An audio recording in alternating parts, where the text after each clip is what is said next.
Hello, Wildlife Crystal here. Today we are making another very easy and very quick Meatless Monday recipe. It's my chili tomato basil baked beans on toast.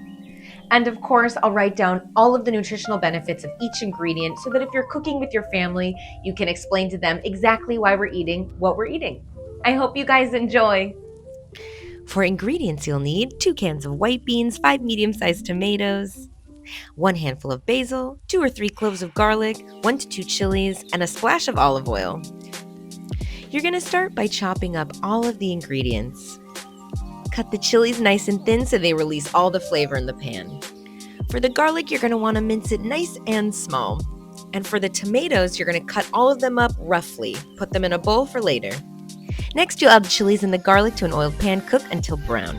After the garlic starts to brown, add the beans. Then you'll add the chopped basil and stir well. After that, you'll add the tomatoes and season to taste. Remember, tomatoes always need some salt. Then add 125 milliliters of water. Bring to a boil and then turn down to a simmer. Keep on low heat, stirring occasionally until the beans are cooked through and the water has evaporated. Finally, you'll drizzle olive oil on a bagel or toast, load on those beans, garnish with some basil, and voila, delicious!